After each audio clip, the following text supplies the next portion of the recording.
cultivar outros modos do ser humano, que não aqueles simplesmente preconizados pelo que o pessoal chama até hoje, se usa essa expressão, né?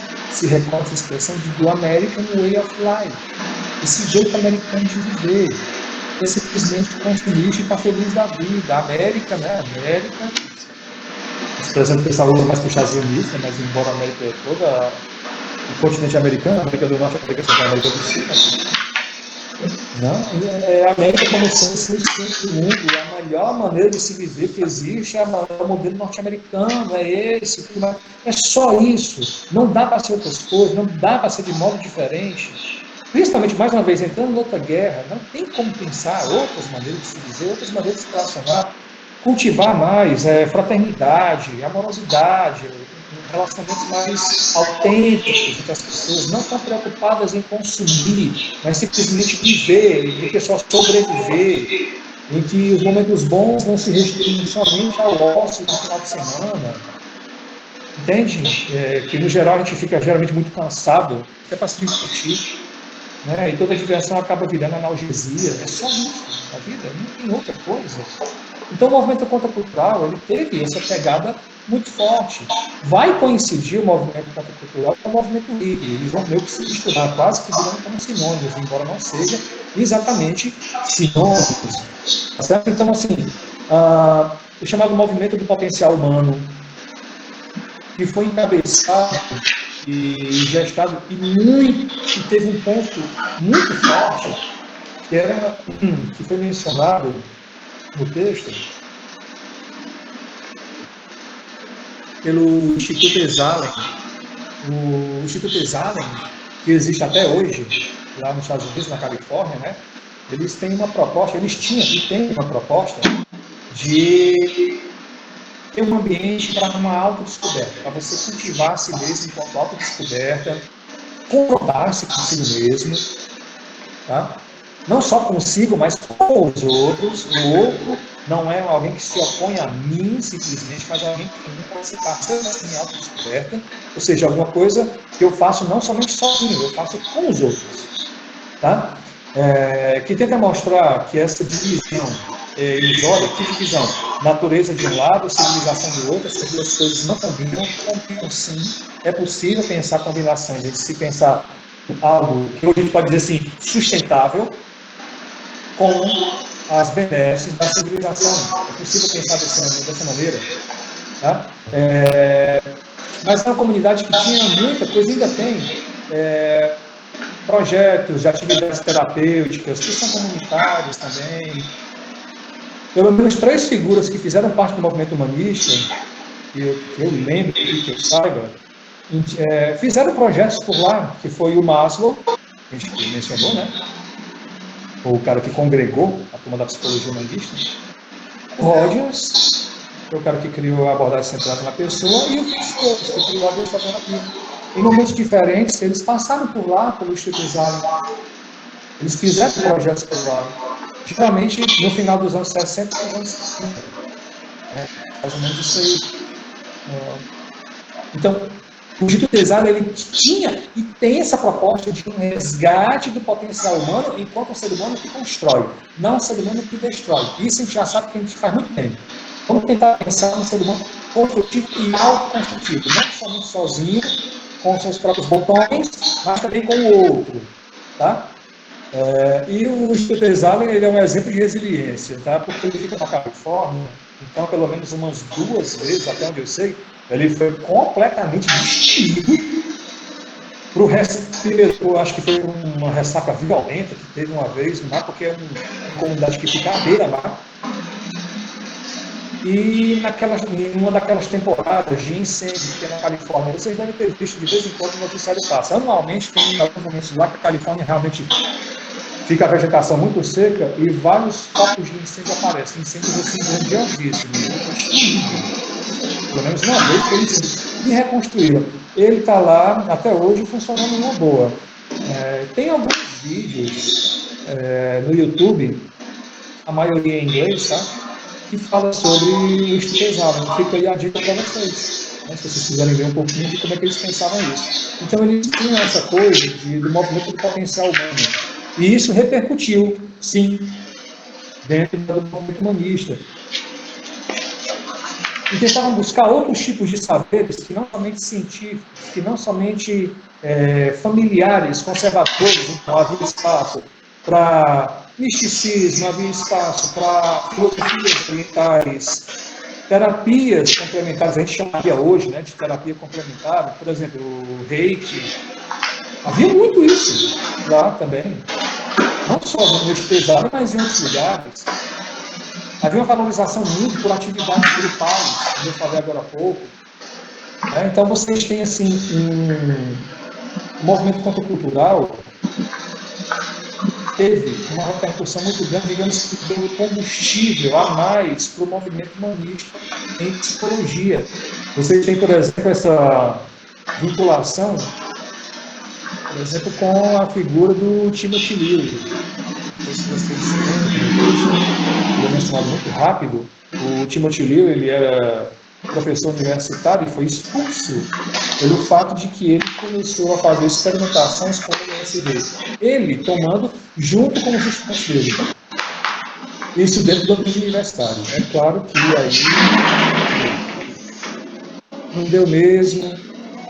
Pessoalmente, eu acho que ele podia ter feito isso em outro lugar, que não dentro da universidade, que ele poderia ter se preservado ali dentro, preservado a espécie dele, sem ter que necessariamente usado o LSD dentro da universidade. Ele poderia ter feito experiências fora da universidade, né?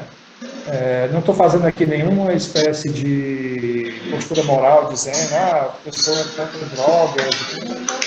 Eu tenho minhas reservas, tá? Alguns tipos de drogas que são feitas para viciar e que detonam com a vida do sujeito que faz os limites, como, por exemplo, crack, cocaína, heroína, tá certo? Coisas que pesaram, estão mesmo. Só que ele não estava usando esse tipo de coisa, ele usava LSD, não estou dizendo que ele tem mais de buenas, não, tá? O que eu estou dizendo é que a intenção dele era outra. A intenção de ter experiências alucinógenas com LSD não era simplesmente para ter uma viagem legal. Ele queria pensar, estimular o cérebro para libertar, como eu dizia, né? Libertar o pensamento, pensar diferentemente, pensar fora da caixa, fazer com que o pensamento fosse mais crítico, mais questionador, e ele achava que, entre outras vias possíveis, o uso do LSD abriria essa capacidade. Se vocês procurarem coisas sobre o Timothy Leary, vocês vão encontrar isso dele. Então, assim, libertar o pensamento crítico, não ir atrás de pessoas que se dizem gurus, né? Se alguém diz assim, olha, eu tenho uma verdade aqui, eu tenho um conjunto de verdades, e se vocês quiserem saber dessas verdades que vai libertar a vida de vocês me sigam. Ele era o primeiro a dizer assim, olha, não sigam gente assim. Até mesmo gente que queria tomar ele como guru, ele dava um jeito de afastar. Então, crítica também nesse sentido. Nossa, parece que a gente está vendo coisas muito atuais, né? De certo modo o discurso desse pessoal dos anos 60 não é tão diferente do discurso crítico, libertário que a gente tem hoje, dentro das situações que tem hoje.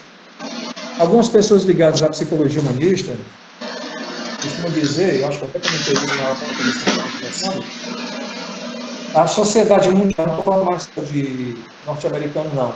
A cultura ocidental, de modo geral, dos anos 60 para cá, ela ficou mais conservadora, ela ficou muito mais rígida,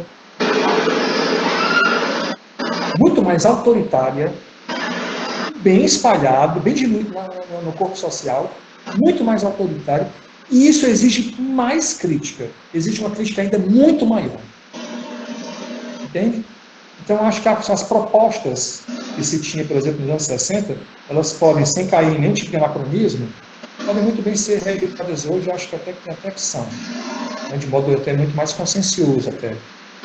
Porque uma das coisas que a gente pode dizer do movimento cultural, que é uma crítica, né, as consequências dele, é o seguinte: já que não houve uma mudança social maior nas várias camadas sociais, mas não houve essa revolução, então vamos tentar fazer uma revolução a nível psicológico, a nível psíquico, a nível mais interior, mas da alma do sujeito. Porque, de uma maneira ou de outra, as pessoas ligadas ao movimento cultural, ou até mesmo as pessoas que encabeçavam, gurus ou não, eles nunca se organizaram politicamente. Nunca se organizaram, mas bem organizado mesmo, em nível político, até mesmo partidário, para tentar lançar propostas políticas concretas que pudessem passar, pudessem ser discutidas dentro do debate político partidário que se tinha até então. Não tinha. Afinal de contas, eles estavam protestando contra essa forma de fazer política. Então, nem pensamento de esquerda, nem pensamento de direita era muito bem-vindo dentro do movimento contracultural. Porque quer queira, quer não, tinha acabado de sair do nazismo, ou seja, e do fascismo italiano, posturas de extremíssima direita. E também estavam vivendo, naquele momento, dentro da União Soviética, uma esquerda extremamente autoritária, na figura do Stalin. O Stalin morreu, acho que salvo engano, mas o modelo soviético autoritário, fascista mesmo, ainda vigorou até os anos 80, né, com a queda desse regime autoritário soviético, né, de esquerda. Então não era bem-vindo nem uma coisa nem outra. Então o movimento político, assim, partidário entre eles não teve. Já que não teve toda essa repercussão social, então vamos voltar a se para dentro. Daí essa preocupação de se eu quero fazer, olha só qual era a ideia. Se eu quero fazer uma revolução que seja social, que seja cultural, eu primeiro tenho que mudar a cabeça das pessoas. Tem uma certa lógica, mas a efetividade disso tem vida curta. Não tem como eu atingir o psíquico, mudar as opiniões, mudar as cabeças, mudar a alma do sujeito assim de uma hora para outra. Não dá para fazer isso pessoa a pessoa. Muitas vezes, algumas lutas sociais grandes só começam a ter repercussão muito maior quando tem uma união, uma congregação, uma coesão política mais forte, que possam brigar concretamente por mudanças. Mesmo que tenha que usando ainda que a lei ao próprio favor. Entretanto, o movimento contracultural combatia tudo isso, ou seja, combatia, mas não conseguia colocar alguma coisa em troca, não conseguia fazer uma proposta concreta, política, para valer, que fosse profunda, que realmente atingisse o que eles gostariam de atingir. Então eles queriam fazer uma mudança psicológica, uma mudança espiritual. Daí essa busca desenfreada mesmo que se tinha por recursos à mística, por recursos ao LSD, ou qualquer tipo de droga alucinógena que pudesse conectar o sujeito com o universo, com o mundo espiritual, seja como vocês queiram colocar, não interessa. Tá bom? E como eu disse, depende muito também dos propósitos, né? Fazendo só um parêntese, é muito diferente, por exemplo, você pegar certos chás que provocam uma experiência alucinatória, como, por exemplo, em cerimônias religiosas, como, por exemplo, do Daime, né, que é a ayahuasca. Não é como você chegar para alguém que frequenta, que é um adepto dessas religiões, e dizer assim, cara, arranja uma garrafa para a gente tomar com a galera no final de semana. Isso não é legal, porque é fora do contexto religioso. É fora de um contexto religioso, é fora de um contexto comunitário, é fora de um contexto de uma certa ligação espiritual que essas pessoas têm. E fora também de um contexto de ajuda. Né? Se alguém, por exemplo, passa mal ao tomar esse chá, você tem um pessoal ali pronto para cuidar. Não é como você passar um final de semana na praia e que a galera vai ficar tomando São Brás até dizer chega e está muito bem, assim, é muito legal, está todo mundo de buenas. Não, não é. Não é. Pode até ficar lá com o São Brás, embora eu tenha muitas dúvidas a respeito disso. Mas, assim, com esse tipo de chá e tudo usado nessas circunstâncias, isso é muito ruim. Tá? Então, mesmo no movimento contracultural, usando o LSD ou qualquer outro tipo de droga, a intenção era sempre de enriquecimento espiritual. A intenção era sempre de, salvo exceções, claro, né? De uma busca de se engrandecer enquanto pessoa. Essa ideia de buscar se engrandecer enquanto pessoa é que vai dar também combustível para a psicologia humanista, para o movimento humanista que estava em em franco desenvolvimento nos anos 60. Né? Então, bebeu do movimento do potencial humano, bebeu da contracultura também. Então, a psicologia humanista, assim como a contracultura, também vai ser uma resposta à ideia de que o ser humano pode fazer alguma coisa do que somente se destruir. Então, por exemplo, se vocês quiserem depois olhar o texto de novo com calma, eu até anotei aqui no papelzinho que eu estou seguindo, é por isso que eu estou olhando aqui por lá, tá? Na página 252 em diante, até o final do texto, se vocês forem ver, é exatamente os lugares onde o autor ele vai se dedicar a descrever melhor os objetivos da psicologia humanista.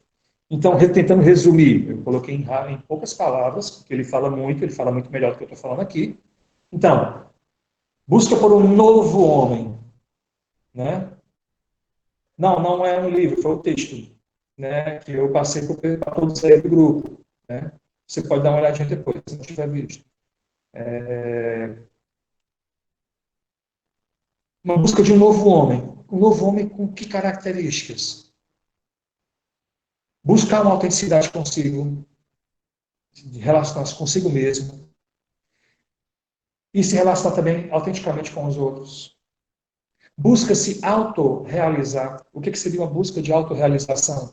Não significa não buscar conforto material. Todos nós precisamos de conforto material, objetivo, concreto na nossa vida, ou seja, ter um teto, ter uma casa, ter algum tipo de trabalho que dê sustento para a gente, seja a gente sozinho no mundo ou com alguma família que a gente possa talvez constituir, não importa. Né? Essas condições objetivas têm que estar muito bem assistidas para a gente pensar em querer se autorrealizar, ou seja, buscar se complementar e se enriquecer enquanto pessoa, para além de apenas manter o status que a gente tem social, seja qual for, e as suas, como é que chama, as suas benesses materiais. Ou seja, a vida apenas como trabalho, comer, dormir, consumir, não é suficiente. Satisfaz muita coisa, ajuda muito, ajuda pra caramba. Mas isso não é pouco. O ser humano pode mais, ele pode se enriquecer enquanto sujeito.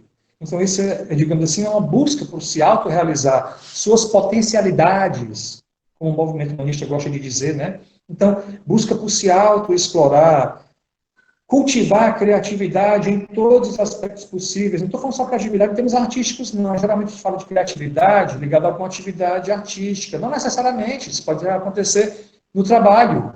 Formas criativas de pensar de maneira mais legal, no próprio trabalho da gente, seja qual for. Não sei, isso também é se enriquecer enquanto sujeito. Buscar um sujeito que seja mais livre, tanto objetivamente, das amarras sociais que o constringem, né, o constrangem, e livre consigo mesmo, na medida do possível. Um pensamento mais livre, um pensamento mais crítico, pensar sempre fora da caixa, como eu havia falado agora há pouco. Que ele seja mais consciente de si mesmo, que ele seja intencional. Intencional, assim, o ser humano enquanto alguém que projeta, alguém que faz projeto, que faz plano, que pensa o seu hoje a partir de um futuro, não pensa somente no hoje, somente no aqui e agora. É um tema muito recorrente na psicologia humanista, a valorização do momento presente e do aqui e agora. É verdade. É verdade. Mas não perdendo em vista a nossa história de vida, o que a gente comumente chama de passado. História de vida é a nossa trajetória, é a nossa narrativa, tá? Nos constitui enquanto sujeito, faz de nós quem somos hoje, e sem perder de vista a parte prospectiva, né? O como a gente planeja. Claro que os planos da gente talvez não saiam do jeito que a gente gostaria, mas está aberto para que mudanças possam acontecer nos nossos próprios planos, isso também é buscar também uma independência, uma certa autenticidade, e também se autorrealizar. Entende? Então, assim, uma valorização também do momento presente, o estar aqui agora, centrado em si mesmo, sem esquecer aquilo que fomos e sem perder de vista a gente enquanto projeto. Não é nem o futuro. Futuro especificamente ele não existe. Mas o futuro enquanto projeto, enquanto um plano. enquanto um querer, um poder ser, enquanto possibilidade, enquanto devir. A psicologia humanista também tentou pensar o ser humano em termos mais individuais do que universais. Assim, não vamos tentar pensar numa concepção de homem que seja universalista para todos. Vamos tentar pensar o sujeito enquanto indivíduo concreto. Beleza, só que na hora que eles fazem isso, eles também estão colocando uma noção de homem, né, meio que geral. Né? Não é só o ser humano norte-americano. Eles pensam também no ser humano geral. Mas também, olha só, a crítica que a gente pode fazer também. Essa noção de homem muito bonita, até muito otimista, muito lindinha, até idealista até demais, corresponde também, de certo modo, a uma noção de homem culturalmente aceita naquela sociedade. E como é basicamente a noção de homem culturalmente aceita naquela sociedade nos 50, 60, 70 norte-americano? Homem branco, classe média,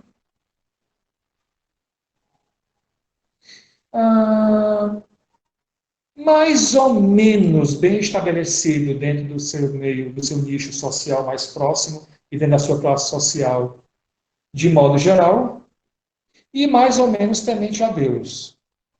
Mais ou menos temente a Deus. Se não ao Deus cristão, católico ou evangélico, não importa, pelo menos que tenha um temor, um respeito a algo maior que ele, entendam esse algo maior que ele da maneira como vocês quiserem, tá?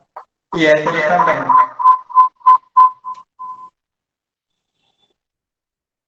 De qualquer maneira, então, esse modelo de homem também é criticado porque ele também faz parte de uma concepção de homem que é datado, que é historicamente datado.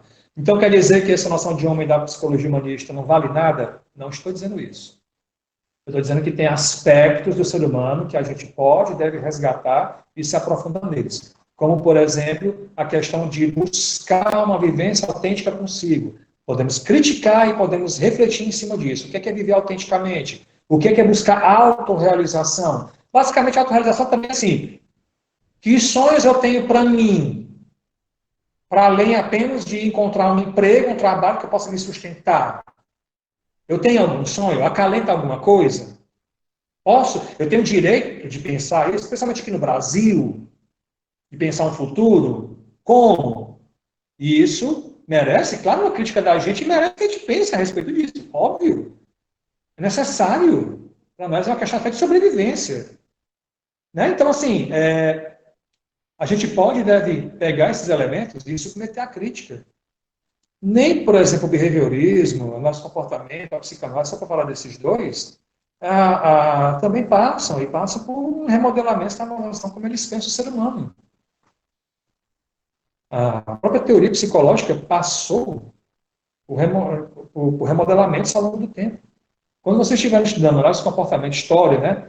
Análise de comportamento da psicanálise, vocês vão ver isso.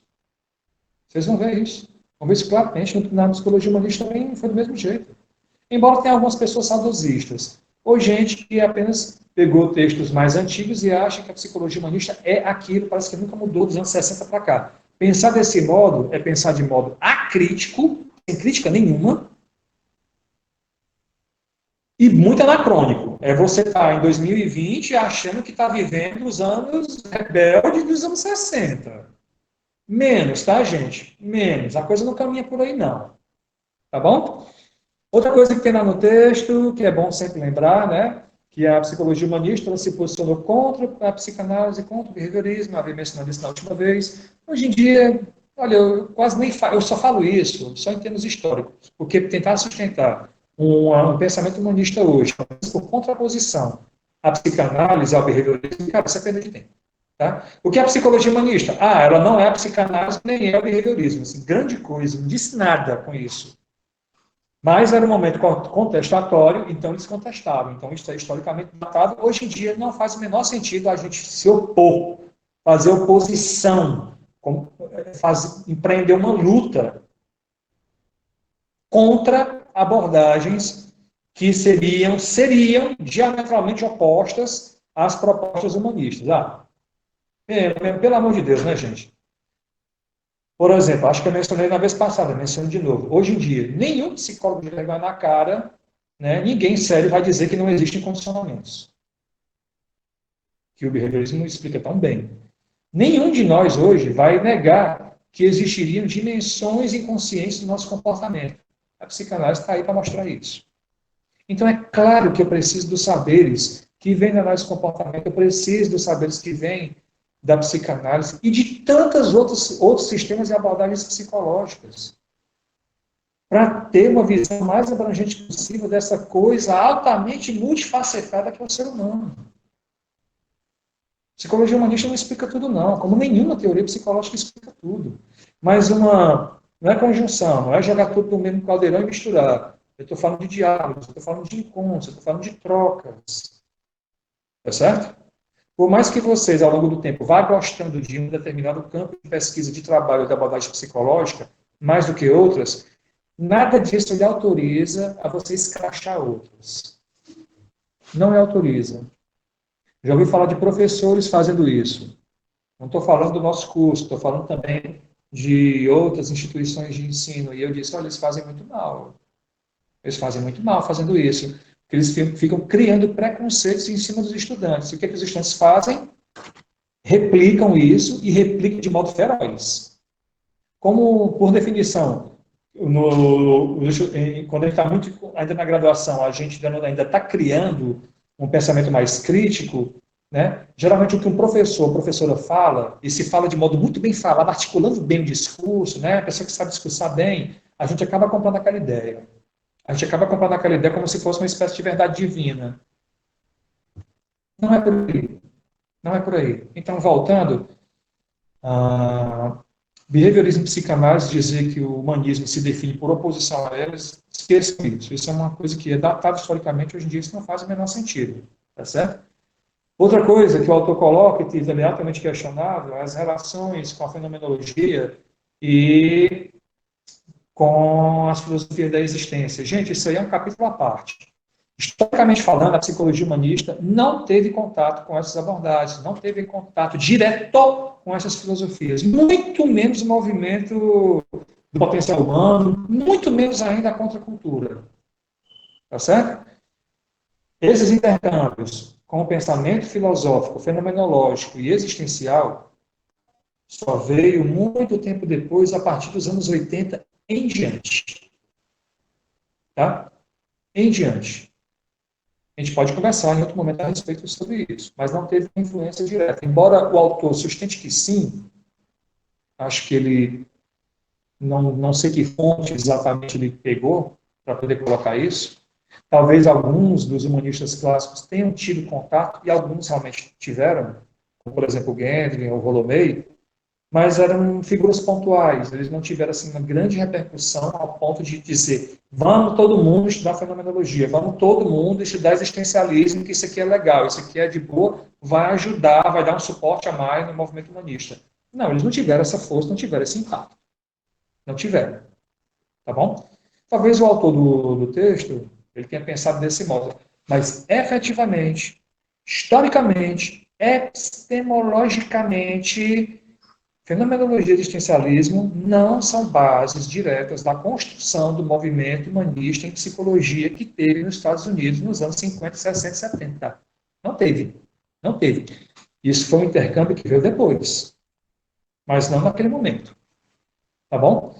O que é que eu posso dizer? Então, assim, vocês veem que é uma diversidade muito grande de objetos de estudo. Vocês veem que é uma diversidade muito grande de caminhos possíveis. Por isso que eu disse que é um movimento humanista em psicologia, e não propriamente de uma ou da psicologia humanista. Do mesmo jeito que vocês devem ter ouvido lá a introdução à psicologia, se não ouviram, vão ouvir, né? Que não existe psicologia, mas tem as psicologias. Pois é, a gente pode dizer a mesma coisa. Você não tem a psicologia humanista, você tem psicologias que bebem em fontes humanistas, ou que têm afinidades com o ideário do movimento humanista. Tá bom? Diversificadas. Só para falar de duas, que eu mencionei agora há pouco. Você tem a abordagem centrada na pessoa e a gestalterapia. Duas abordagens que, historicamente, tem uma ligação mais ou menos forte com o movimento humanista, mas elas, por si só, elas são bastante heterogêneas. Tem pontos onde elas se encontram e vários outros que se afastam. Tem caminhos diferentes, teve origens diferentes. Os seus fundadores tiveram uma educação, tiveram uma formação completamente diversa. Embora tenham afinidades em algumas ideias, elas são abordagens que são completamente diferenciadas uma da outra. E fazem parte desse guarda-chuvão, desse guarda-sol, dessa tenda enorme, né, que chama Movimento Humanista em Psicologia.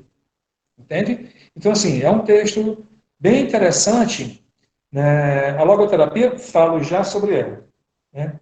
Desde já eu posso dizer que eu não tenho muita leitura.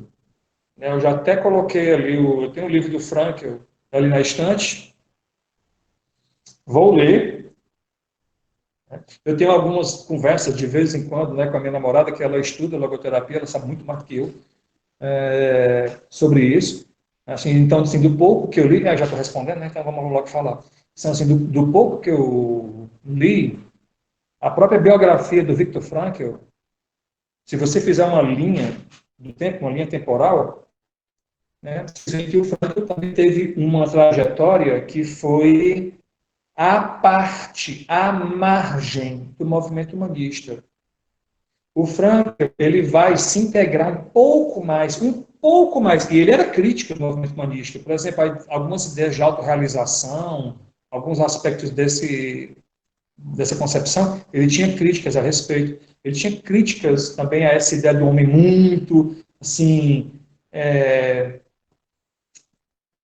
muito para frentex, está entendendo? Que tinha, otimista demais, ele tinha críticas a esse respeito, ele tinha um pé atrás nesse aspecto aí. Mas a logoterapia, ela teve um caminho diferenciado. Então, nos anos 70, que se aproxima um pouco mais do movimento humanista. Mas ela, por si só, ela tem todo um percurso muito próprio, muito independente. Ela poderia ser colocada dentro dessa tenda enorme de um humanismo em psicologia?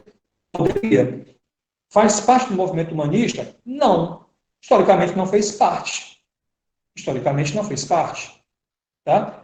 E, inclusive, a formação de logoterapia, como outras tantas abordagens, você pode fazer em outros lugares, tanto aqui no Brasil, no exterior. A América Latina, até onde eu sei, é muito forte com a ciência da logoterapia. Aqui no Brasil também tem, aqui em Fortaleza. Fortaleza tem uma galera boa, que estuda de modo sério logoterapia. Eu só tenho algumas reservas quando o pessoal tenta juntar demais a logoterapia com o cristianismo. Mas isso aí estou eu falando, tá, gente? Eu preciso ler mais para ver se esse meu incômodo é justificado ou não. Não estou querendo desqualificar a logoterapia de jeito nenhum. Só são algumas pessoas que eu tenho percebido, infelizmente parece que não são muitas, que têm uma tendência de juntar muito a logoterapia com um determinado pensamento religioso específico, muito mais ligado ao cristianismo. Eu não sei se essa ligação tão íntima como querem fazer poderia empobrecer, de algum modo, a logoterapia. Isso está na base apenas de uma pergunta que eu faço, que eu não encontrei resposta ainda, né, mas que me gera algum incômodo, porque quando tentam juntar psicologia, não estou falando só da logoterapia, não, quando tentam juntar psicologia com algum credo religioso, eu não sei se esse diálogo pode ser um diálogo interessante. Não estou dizendo por exemplo, existem trabalhos de fazer pesquisas inúmeras, um monte, de você pensar assim, vamos tentar entender psicologicamente a experiência religiosa. Tentar destrincar com pesquisa o que é a experiência religiosa para o ser humano. Isso é uma coisa. Isso é uma coisa. Agora, quando você tenta juntar ou fazer dialogar um corpo teórico de uma psicologia com o conjunto das ideias de uma determinada religião, pode acontecer desse pensamento religioso absorver essa psicologia, remodelá-la à imagem e semelhança desse credo e descaracterizá-la. É um risco, não estou dizendo que acontece, não estou dizendo que ela vai fagocitar essa psicologia, não estou dizendo isso, mas é um risco, entende? E aí, para pensar coisas como uma. Agora me fugiu. Terapias baseadas em ideias religiosas corretivas não demora muito. Entende? Quando se mistura o credo próprio que você tem com o teu trabalho de psicólogo. E isso eu acho perigoso. Isso pode acontecer com qualquer psicologia, né? Uma vez eu estava conversando com um professor amigo meu, isso só para fechar essa parte, tá? Um professor amigo meu, ele dando aula, ele disse que tinha um senhor, era um senhor, não era uma pessoa assim nova, mais ou menos afastada de você, não, era um senhor já, ele era pastor. E ele disse que no final da aula, ele disse assim, professor, olha, um objetivo da minha vida, um dos objetivos que eu tenho é tentar juntar psicanálise com o cristianismo. Fazer um casamento legal. Aí esse meu professor, que é psicanalista, assim, meu querido, não vá nisso, você vai se decepcionar. Não faça isso, você vai ter raiva, você vai se decepcionar, são coisas diferentes demais. Né? Não faça isso, tá entendendo? Corajoso talvez, mas tudo bem, se ele conseguir fazer uma coisa interessante que não consiga deixar de ser nem cristão e não tentar descaracterizar a psicanálise, aí eu vou dizer que é uma sacação genial, é do nível da genialidade mesmo, beleza, mas sacrificar o outro, não sei quem, não sei qual. Então, a minha sugestão é, ninguém aqui é obrigado, por estar estudando psicologia, a deixar seu credo de lado. Mas tentar juntar psicologia com o próprio credo, em favor do próprio credo, eu acho uma via muito perigosa, desgastante. Eu acho que você pode ter vários dissabores e vários aborrecimentos. Eu não acho que isso seja um caminho legal. Não acho. Acho que é um caminho que vai ter uma dificuldade grande. Eu acho que os frutos vão ser muito poucos, se houverem. Tá bom? Então, gente, assim, o que eu tinha para falar a respeito desse momento assim, inicial sobre da psicologia humanista e como ela bebeu sobre a contracultura, hum, eu acho que expus aqui em linhas gerais para vocês. Na dúvida, vocês podem recorrer de novo ao artigo. É um artigo sempre legal, um artigo que eu tenho o costume de passar nas minhas disciplinas de seletividade 1. De um certo modo, a gente está até adiantando, né, quem for fazer a disciplina comigo. Porque eu já estava nos planos de usar esse artigo mesmo. Né? Então, assim, eu estou aberto agora para perguntas, críticas e principalmente as críticas maldosas. Também, né? Estou brincando. Não, mas pode mandar. Pode mandar a Pessoal, todos, no caso. Problema não. quem tiver alguma dúvida, alguma coisa a acrescentar, pode colocar no chat ou mesmo ler e falar. E já dando o pontapé inicial, quando você fala dessa questão da religião, é uma coisa que inquieta e que me instiga a estudar sobre, me vem aquela reflexão também de que, de algumas maneiras, existe uma psicologização da religião, ou do aspecto religioso, ou da religiosidade, por assim dizer, ou então de uma negação desse aspecto na vida do indivíduo, né? Olhando mais para o lado do indivíduo, mas não por essa junção. E isso sempre me inquieta a pensar, sempre me deixa reflexivo sobre esses caminhos da psicologia e da religião, né?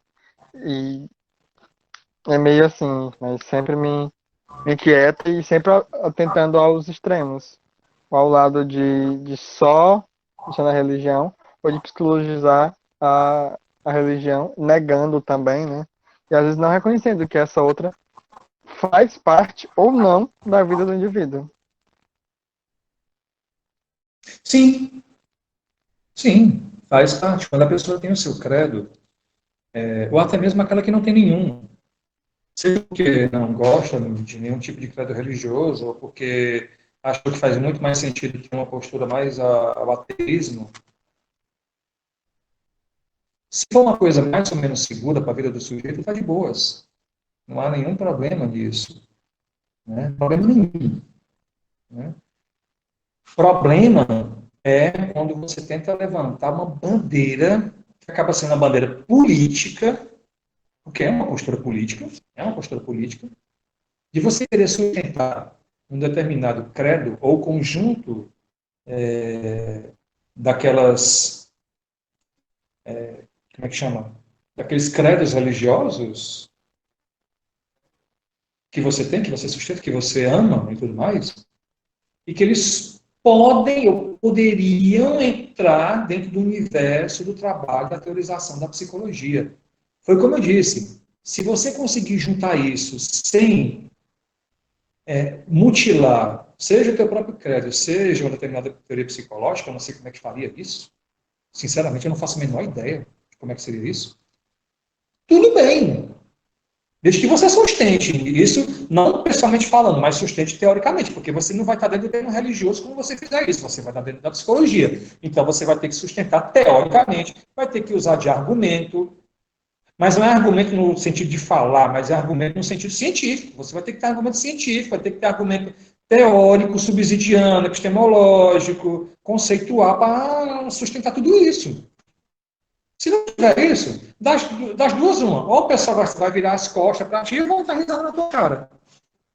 Simples. Simples assim. Não vai ter seriedade. Não vai se levar a sério. Está entendendo? Então, os perigos moram aí. Os perigos moram aí. Ora, veja, por exemplo, é porque dentro da psicologia, dentro da área das ciências humanas, há muita crítica a pensamento religioso e especificamente ao cristianismo. Por quê? Porque o pessoal gosta de meter o malho no cristianismo, gosta de jogar pedra no cristianismo. Não é questão de gostar algo porque gostam ou porque gozam com isso. Não é. É porque, historicamente, a religião cristã foi uma religião, e ainda é, em vários sentidos, uma religião que se baseia muito numa ideia diminuída do ser humano e opressora. De modo geral, o cristianismo ele se sustenta na ideia do homem pecador, pecaminoso, não há nada que ele faça que possa consertar isso. Ou seja, a gente já nasce errado, a gente já é errado, a gente é pecador, detesto essa palavra, entendeu? E que ele tem que se submeter a uma autoridade maior, que é Deus. Isso, de certo modo, essa ideia, ela meio que jorrou para dentro da política.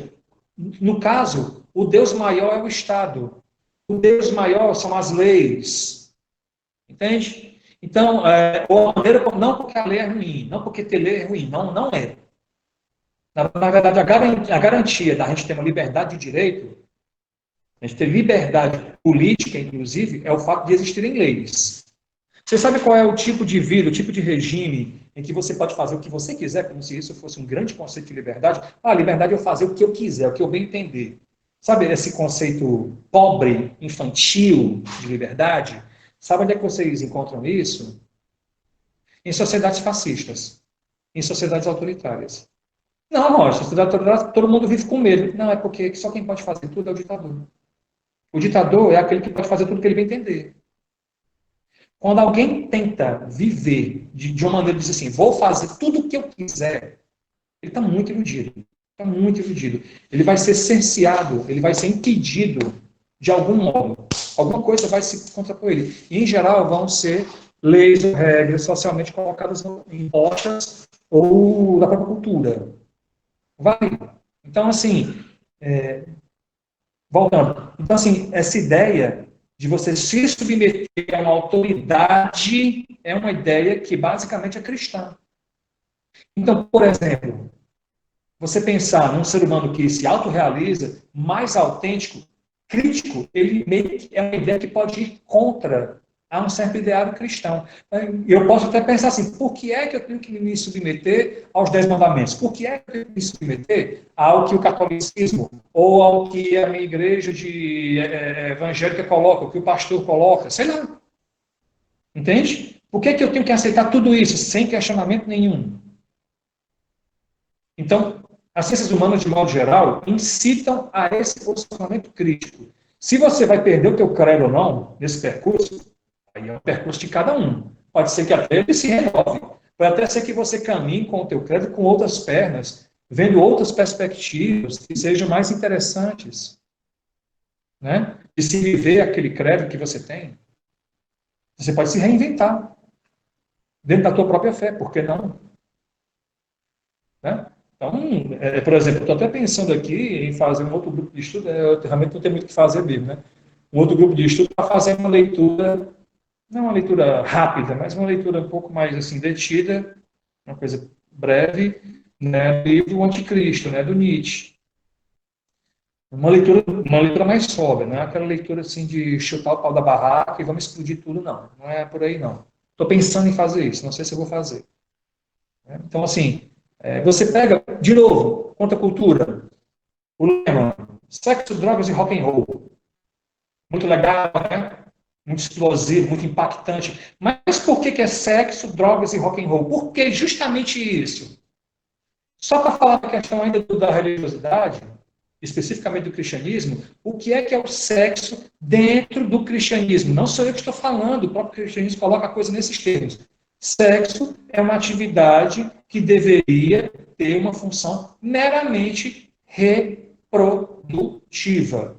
O prazer que você tem com o sexo tem que estar ligado à questão da reprodução. Óbvio que você só vai se reproduzir ou vai querer ter filhos se for dentro de um determinado molde. Um determinado molde se chama casamento, numa linguagem cristã, matrimônio.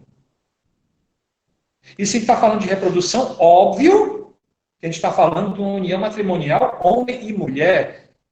Entendem o que está dentro disso aí? Então, quando eles falam sexo, drogas e rock and roll, sexo aí eu não tenho que viver a minha sexualidade dentro desse modelo, posso viver de outro.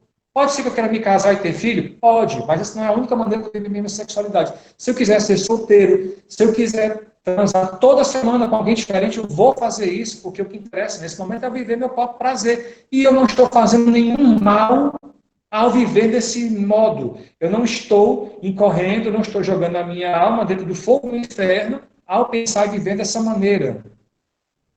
A única coisa que eu tenho que me preocupar do ponto de vista ético, não do ponto de vista religioso, é se essa minha atividade sexual pode prejudicar outras pessoas. Aí é uma questão de fundo ético. Tá certo? Não estou dizendo aqui que não estou fazendo apologia a uma vivência desregrada da sexualidade. Não estou dizendo isso. Até porque a gente precisa ter um regramento pessoal, uma ética própria, uma ética pessoal. E eu acho que é bem interessante, de um ponto de vista humano, a gente saber até onde as nossas ações podem prejudicar outras pessoas. Porque as outras pessoas, que podem também ter um ideário muito libertário como o meu, o que eles fizerem também pode me prejudicar.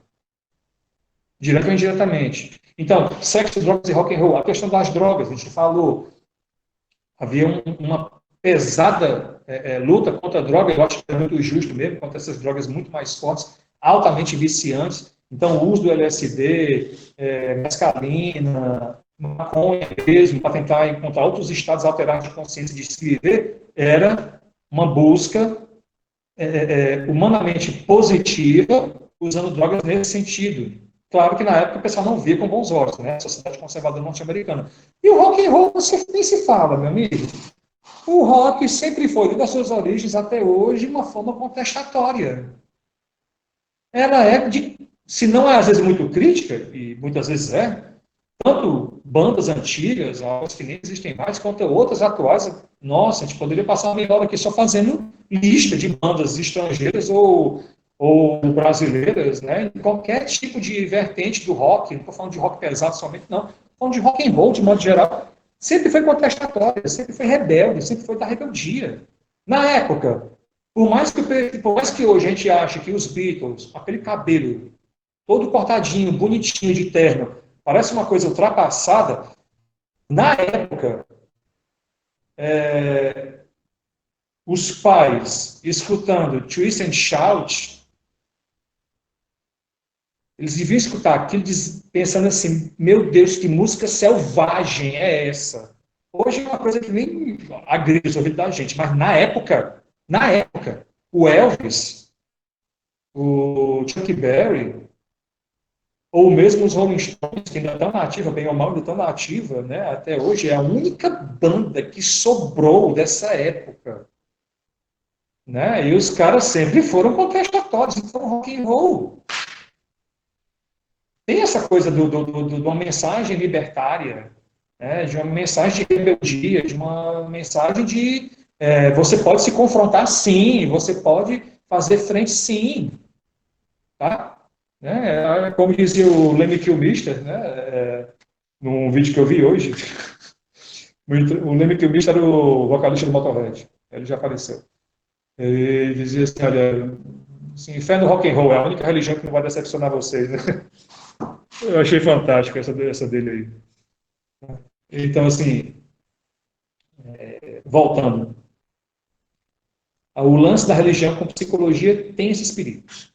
Então, tem que ser uma sacada genial para você tentar juntar duas coisas que são diferentes demais, sendo que a psicologia, às vezes, é contestadora do pensamento religioso, enquanto há alguma coisa que pode diminuir o ser humano, né, do que você conseguir uma sacação de gênio. Ainda estou para ver isso. Eu ainda estou para ver isso. Falei demais, mas vamos nessa. Professor, quando você estava falando das questões das abordagens, você fala que esse negócio você não gostava de falar, que o humanismo se propõe contra uma, contra outra, coisas assim do tipo, naquele período que você estava falando, a Silmara colocou assim no chat. Importante também estar aberto a entender as abordagens, que não é a sua, para não passar vergonha de falar algo que não sabe ou que acha que sabe. É isso aí. E quando você estava falando da logoterapia, o Jackson perguntou, na época, eles se autodenominavam como a terceira escola de Viena, né? Você está falando da logoterapia? Isso, na logoterapia o Jackson perguntou. Aí eu já não sei responder, porque isso aí, se ele está pegando, né? Você que fez a pergunta, você deve ter, não sei se você deve, se você está perguntando isso, eu acho provável que você deve ter lido algum texto a respeito. Não sei se leu, né? Eu espero que tenha sido, se leu, eu espero que tenha sido de alguém ligado à logoterapia. Uma dica que eu dou é, se vocês querem estudar determinada abordagem, peguem pessoas da própria abordagem. Entre, por exemplo, se a gente for pegar professores lá do curso, eu, Roger, e digamos o Aquiles, né? O Aquiles que é psicanalista. O Aquiles vai fazer um texto de introdução à psicanálise. Eu vou fazer um texto de introdução à psicanálise. Agora me diga qual dos dois você acha que é melhor de ler para tentar introduzir sobre psicanálise? Tem que pensar, né? Então é claro que eu vou pegar o texto do Aquiles. Por quê? Porque alguém de dentro, alguém que tem uma formação, que é sempre continuada, para poder compreender. Não estou dizendo que alguém de outra abordagem é inato, é inepto para escrever sobre outras. O que eu estou dizendo aqui, se vai conhecer, é melhor conhecer alguém de dentro da própria abordagem. Principalmente quando você não conhece e não tem critérios para saber se um texto A, B ou C, qual deles pode estar falando alguma inverdade ou está colocando informação incompleta. É melhor ir para alguém que pode ter uma informação mais avalizada. Então, se você vê algum texto aí sobre logoterapia, espero que tenha sido uma coisa da logoterapia. Então, eu não sei se dessa terceira escola de Viena, eu já tinha escutado essa expressão, sim. Mas eu não sei quem cunhou e com que intenção. Até porque, quando eu falo escolas de Viena, evidentemente que está fazendo menção, digamos assim, a primeira seria do Freud, né? Porque como ele morava em Viena, então ele criou o primeiro círculo de psicanalistas junto a ele, do ano 1900 em diante, quando ele começou a ficar conhecido por conta da interpretação dos sonhos, né? A segunda eu já não saberia dizer, eu estou por fora dessa classificação, estou por fora mesmo. Então, eu espero que o texto que você tenha pego tenha uma base de pessoas que estudam logoterapia. Se alguém que não conhece se interessa, melhor fonte que eu conheço a respeito é o livro do próprio Frankl, que é o Em Busca de Sentido. Que é o Em Busca de Sentido, é onde ele lança, né, a ideia da logoterapia para valer. Não foi o primeiro lugar que ele falou, mas é onde, digamos assim, é a primeira grande arrumação teórica. Né? Diz aí. Só, desculpa ele cortado, era porque eu achei que tinha terminado já. A Juliana Diógenes fez um comentário e uma pergunta. Primeira comentário. Pois é, não só a logoterapia tenta unir credo religioso, não só a logoterapia tenta unir o credo religioso, né? Misturam muito toda a psicologia com as experiências religiosas. E em tempos de desvalorização da ciência, ainda mais preocupante essa mistura de ciência mais religião. E ela faz a seguinte pergunta. Queria que ficasse mais claro, essa pergunta ela é bem ampla, mas se possível se dá de maneira bem resumida. Queria que ficasse mais clara as diferenças entre humanismo, existencialismo e fenomenologia. Roger, por favor. Tranquilo. Primeiro, para tentar dar não vou dizer fechamento, né, porque a gente tem que arbitrariamente fechar umas ideias para começar em outros enquanto a gente está aqui nesse debate. Mas isso é trabalho para depois. Primeiro, até onde eu li e conversei com pessoas ligadas à logoterapia, como eu disse, a minha namorada, ela estuda, né?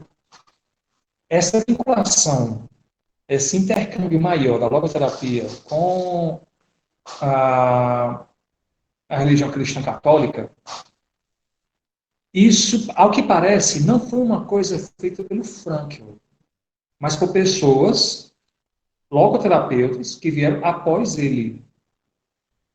Entende? Então não foi uma coisa que aí ele começou a fazer isso e o pessoal pegou o bonde andando. Não. Parece que veio, não sei se durante ainda a vida dele, isso eu não saberia dizer. Mas é alguma coisa que foi se gestando após. Não sei também se isso é uma coisa especificamente Brasil ou acontece em outros lugares do mundo.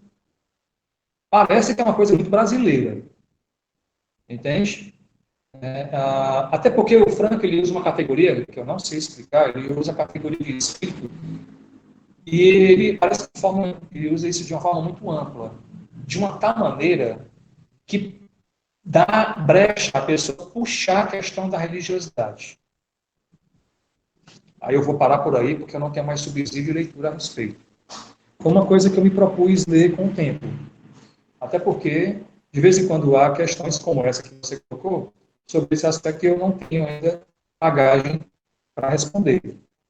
Mas que é muito forte aqui é essa vinculação, tá entendendo? E muitas vezes, sem fazer questionamento. Outra, você falou da questão dessa briga, né, desse conflito que tem religião e ciência. Verdade. Quando se coloca religião num pé de dogma.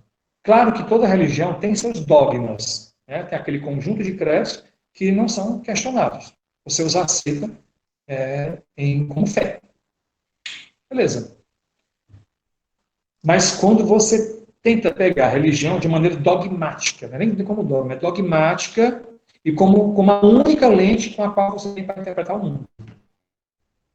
Aí realmente gera problemas. E vai ter problemas com a ciência. Que, historicamente, o pensamento religioso conflita, de vez em quando, ao longo da história a gente pode ver isso, seja com a filosofia, seja com o pensamento científico. E aí a quantidade de episódios ao longo da história da ciência são inúmeras. Tá? Desde o processo de Galileu,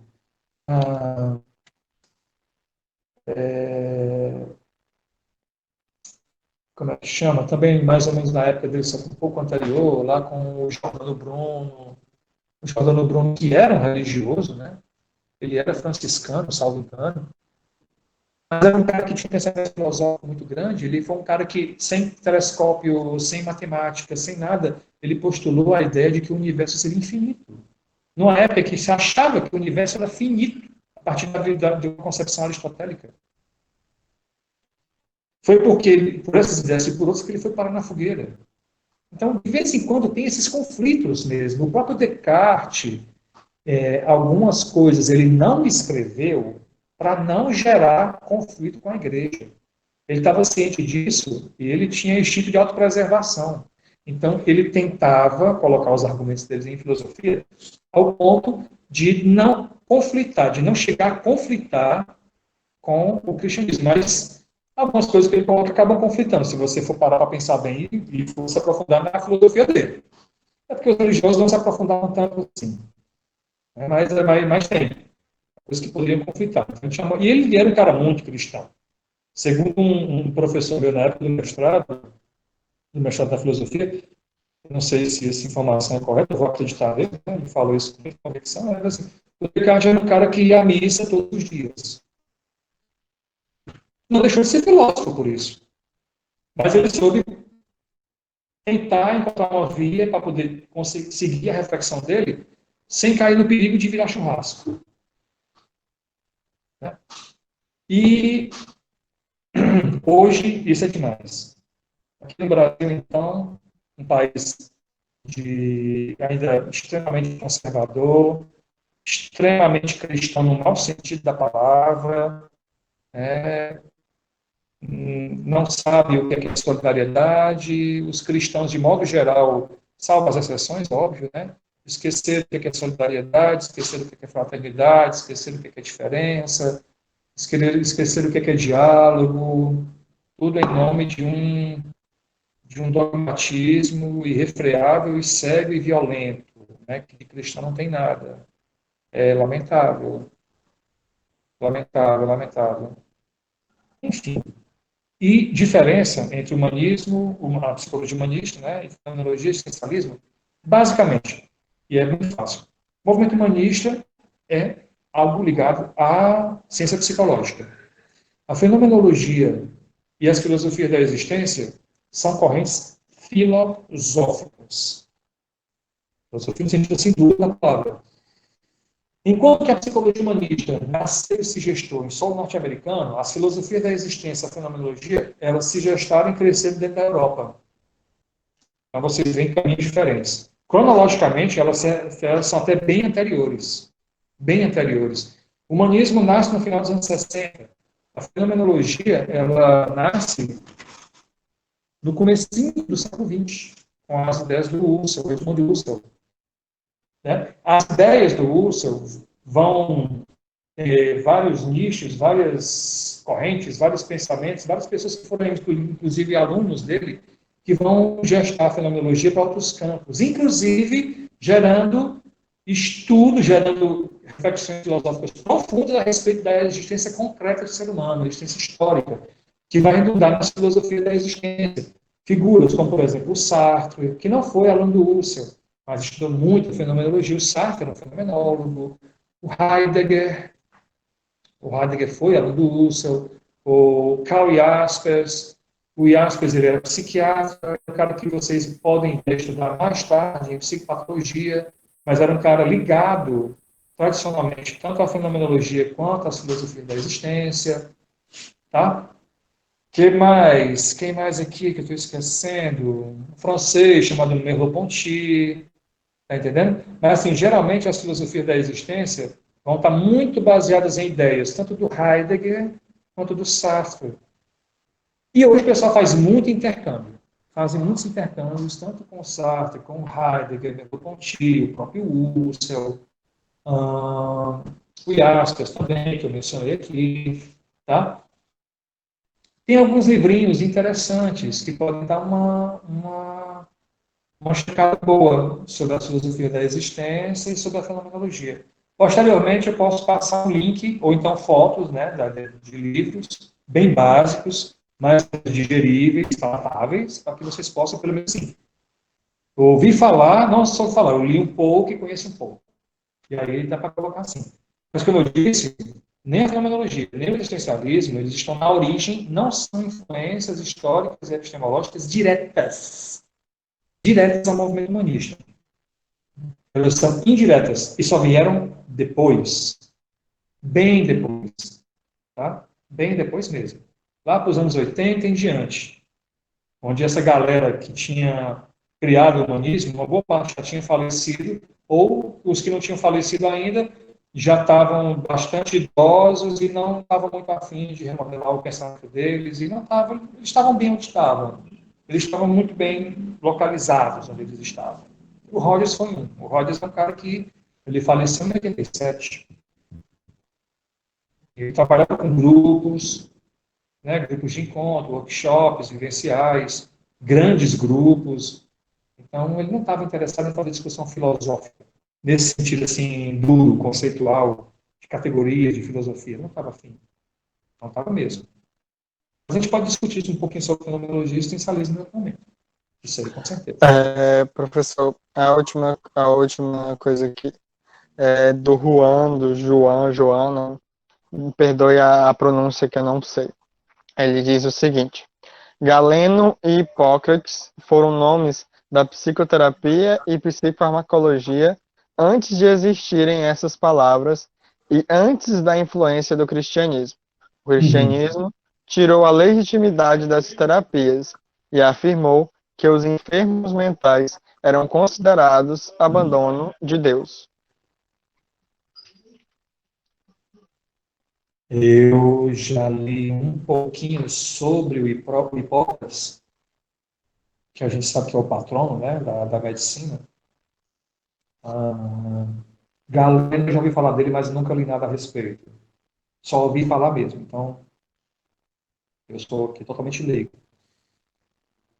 Mas o Hipócrates, do pouquinho que eu li a respeito dele, algumas coisas que ele dizia que era tarefa do médico, hoje seriam do psicólogo. Hoje seriam do psicólogo. Como escutar o doente, escutar muito bem, o interesse por essa escuta, não é só de saber o que ele está sentindo, como é que ele está se sentindo, não é só escuta dos sintomas, mas escutá-lo nos seus afetos, nas paixões, né, como se dizia, nos seus anseios, nos seus medos. Né? Uma escuta de modo geral da pessoa, não só do sujeito enquanto um sujeito enfermo, mas a escuta do sujeito mesmo. E ampará-lo, se preciso fosse, nessas circunstâncias. Então seria um trabalho mais ou menos de acolhimento, da escuta do sofrimento de modo geral, umas atribuições parecidas com a do psicólogo-terapeuta. Claro que o Hipócrates colocou não recobre tudo aquilo que a psicoterapia faz, não é isso. Mas ele dizia que o médico deveria estar interessado pelo sujeito, pelo seu paciente como um todo, seja naquilo que ele sofre fisicamente e naquilo que ele sofre que não seja fisicamente, ou seja, nos seus afetos. Escutado também, aí dá interesse também a essa escuta. Então tinha isso lá no pensamento do Hipócrates, pelo menos onde eu li, tinha isso a respeito, né? Então, isso aí é bem interessante mesmo. É claro que o cristianismo vai cooptar esses saberes e vai cristianizá-los ao longo do tempo. Cristianizá-los no sentido assim, enquanto instituição religiosa, não enquanto pensamento de Jesus. Uma coisa é Jesus, o que ele pregou, o que ele ensinou. Outra coisa é o cristianismo. Outra coisa bem diferente é o cristianismo.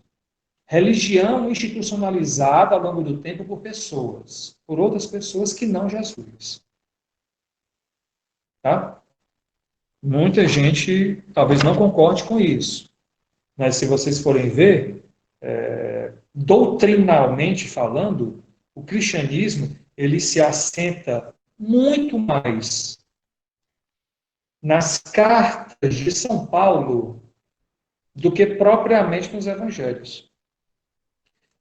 Do pouco que eu li sobre o estudo bíblico, que eu teve uma época na minha vida que eu fazia parte de grupos religiosos católicos, eu fazia parte de grupo de jovens, eu coordenava grupo da renovação carismática, grupo de oração. Isso foi há muito tempo atrás. Certo, gente? Bastante tempo. Foi muito legal, não me arrependo de nada. Né? Teve esse aprendizado, E teve um momento que tudo aquilo me desiludiu. E me desiludiu porque eu via, porque eu me toquei dessa concepção muito baixa, muito apequenada do ser humano enquanto pecador, que nem eu tolerava muito, depois que eu não tolerei mesmo. Então não fazia mais sentido para mim estar naquele lugar. Né? Então, assim, o, o cristianismo, ele cooptou esses saberes de uma maneira muito grande, de uma maneira muito institucional. Então, assim, e é uma institucionalização e é uma leitura que é uma leitura paulina. Não é uma leitura cristã de Jesus Cristo. A doutrina cristã, de modo geral, católico, até mesmo protestante, ela é toda baseada nas cartas de São Paulo. Ela é toda baseada lá. Toda, toda, toda, toda, toda. Toda. Né? Com o passar do tempo é que eles foram refinando tudo isso. Mas é muito mais paulino do que Jesus. Se a gente for pegar só os evangelhos em si, né, do ponto de vista até ético, do ponto de vista vivencial, chega a ser até mais interessante do que se a gente for apoiar a nossa fé cristã nas concepções muito ligadas a Paulo, que ele tem um negócio muito pesado, ele tem uma visão muito pesada, ele tem uma visão assim, muito sombria. Né? É sempre assim, olha, o ser humano é um pecador incorrigível e ele só se salva por causa da graça de Deus, né? Porque Deus quer salvá-lo, não há nada que ele possa fazer. Né? Quando muito, ele tem que fazer penitência, rezar pra caramba e a ver se consegue a piedade divina para que ele não pare dentro das mais profundas chamas infernais. É difícil ver isso nos evangelhos, tá? Pelo menos na leitura que eu fiz na época. Muito difícil. É difícil você confrontar esse tipo de discurso pesado, né? Quase de filme de terror, com a figura, por exemplo, de São João, quando ele fala numa outra carta lá na frente, né, na Bíblia, no Novo Testamento, se você quiser dar uma olhadinha, né, a carta de João, que ele fala que Deus é amor. Ele fala isso de modo tão repetido que chega a ser chato. Ele é insistente nisso, ele é muito insistente. Assim, não, olha, Deus é amor, amor, amor, amor, é fraternidade, é solidariedade.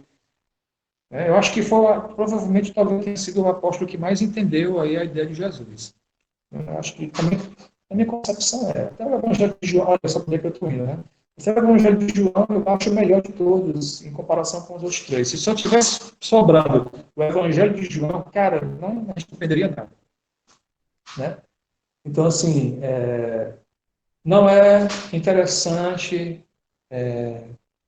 a mistura cristã com psicologia, se, como eu disse, se você não conseguir aquelas sacadas geniais de tentar juntar uma coisa na outra, de modo que uma não desmembre a outra. Tá? E aí eu me perdi completamente, já nem sei mais o que é que eu estou respondendo. Então, se alguém tiver outra pergunta aí, beleza. Alguém tem outra pergunta, outro comentário?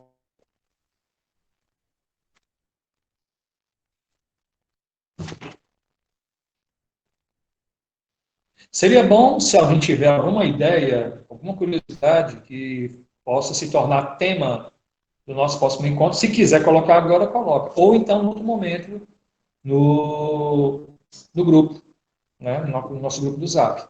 Mas acho que a gente podia pensar isso. Nesse momento, eu não estou conseguindo pensar em nada, né? Assim, de introdução, ainda pensando nessa coisa de primeiros passos da psicologia humanista.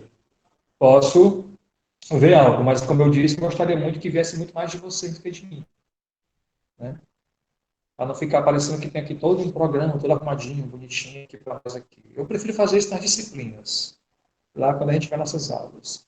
Aqui eu gosto de deixar essa coisa bem mais livre, mas muito mais livre mesmo. Então, se alguém tiver alguma ideia, seja de autor, seja de abordagem, seja de algum dos temas, alguma dessas características, né? Do ser humano, autenticidade, autorrealização, intencionalidade, consciência, sei lá, alguma dessas coisas a gente pode também trabalhar. Nada está de fora. Então, galera, se vocês se sentirem à vontade para falar, para comentar, trabalhem durante esse tempo, essa semana que a gente vai tá sem ter o contato. Se tiver alguma ideia, alguma dúvida também, o professor tá lá no grupo do WhatsApp. Quem não estiver no grupo do WhatsApp, por favor, manda mensagem que a gente adiciona. Já vi aqui que tem pessoas que estão aqui e não estão lá no grupo do Zap, do grupo de estudo, né? E alguma coisa a acrescentar mais, professor? Não, nesse momento eu acho que para contemplar esse primeiro encontro da gente, né, espero que tenham apreciado um pouco mais. Se vocês quiserem se informar, né, nem tanto aprofundamento, né, mas se informar, o YouTube é sempre uma fonte muito legal. Acho que tem algumas coisas interessantes. Tem coisas, por exemplo, um outro autor que foi mencionado no texto, que é o Herbert Marcuse, né, que ele fala do homem unidimensional, a cidade de Marcuse teve um impacto grande, porque ele é um cara que critica a sociedade americana de dentro. De dentro. Isso é muito interessante, cara. E ele usando um pano de fundo que era, ao mesmo tempo, marxista e, ao mesmo tempo, psicanalítico, que ele fazia parte da escola de Frankfurt, né? Eu acho que talvez, acho que a Rita talvez vá trabalhar alguma unidade de introdução à filosofia sobre isso. E a escola de Frankfurt, que é uma escola de filósofos e pesquisadores alemães do século XX, nos anos 20, é bem interessante que eles fazem um diálogo de aspectos da psicanálise e do marxismo exatamente para criticar como a sociedade do século XX estava se gestando. E são caras que têm uma influência no pensamento tanto, não só filosófico, mas dentro da psicologia social, muito grande até hoje. E o Marcuse é um cara que faz isso. Ele, como tantos outros fugindo da perseguição nazista, foi para os Estados Unidos, para sobreviver, óbvio, mas lá ele encontrou também um terreno muito grande para uma crítica. Então, aquele livro que é mencionado no texto é Um Homem Unidimensional. Inclusive, esse livro ele foi reeditado em língua portuguesa, que ele estava fora de catálogo. Depois eu posso até passar. Né? É bem interessante. Passar, sim, a dica, né? Existem muitos vídeos sobre o Marcuse, sobre o Timothy Leary, sobre o Instituto Esalen, sobre a contracultura. Hoje em dia, o movimento contracultural é capítulo de livro de história. É bem capaz de vocês terem algum livro aí que sobrou aí do ensino médio. Não estou falando nem as apostilas, não, tá discussão, não. Estou falando de livro mesmo. É bem capaz de ter um capítulo só sobre a contracultura. Né? Seria bom dar uma checada, né, a respeito que vocês se informam um pouco mais, ver esses caras falando de verdade, como é que era aquele momento, principalmente sobre a contracultura. Né? Para quem quer ler sobre fenomenologia, cara, livros sobre fenomenologia ou de introdução à fenomenologia tem milhares, aos montes. Eu posso elencar um pequeno, básico, para tentar a gente conversar um pouco a respeito em outro momento. Né? Então, assim, você está falando assim, gestão para a gente discutir num próximo encontro? Pode ser também. É uma ideia. Eu quero juntar outras ideias e ver o que é que sobra mais aí. Tá bom? Então, assim, o YouTube eu acho que é uma coisa boa, para você dar uma olhada. Né? Sobre esses lugares mesmo, também sobre a própria psicologia humanista, né? Tem palestra e tudo mais. Né? Quando eu tenho algumas dúvidas, eu falo com meus colegas, e alguns indicam vídeos bem atualizados, tá, gente? Eu não estou falando de vídeo de influência de youtuber, não. Tá? Naquela superficialidade, não. Estou falando de gente gabaritada, legal, bem conceituada, respeitada, que fazem vídeos no YouTube também. Como, por exemplo, em psicanálise, o Christian Dunker. O Christian Dunker é uma figuraça. Né? Se vocês quiserem saber sobre psicanálise, início da psicanálise, como é que ela se gestou, como é que se forma um psicanalista, muito bom os vídeos dele. Tá lá no YouTube, vídeos assim, vídeos quando no máximo de 15, 20 minutos, não mais do que isso, né? Então, bem informativos e bem críticos, bem interessantes mesmo. Então, acho que é uma fonte muito boa. Mas eu posso colocar também, sugerir textos e livros a respeito. Tá bom? Eu acho que é isso por enquanto. Então, acho que, se encerrando por aqui, né, a gente agradece a todos que ficaram ao final, né, agradece também aos que participaram, colaboraram diretamente, e até o nosso próximo encontro, né, daqui a 15 dias, e a gente se mantém informado, a gente se mantém em diálogo lá pelo grupo do WhatsApp, ok? Até o começo da próxima semana a gente pode definir uma temática para dar tempo de pegar texto. Eu tento privilegiar textos, ou pelo menos se for capítulo de livro, coisa que tem em PDF, para que vocês possam ter acesso legal. Tá bom? Uhum. Abraço a todos, boa quarentena e bom tudo. Tá, valeu, gente. A gente vai se falando. Um abraço. Qualquer coisa, estou por aqui. Tudo Abraço. bom.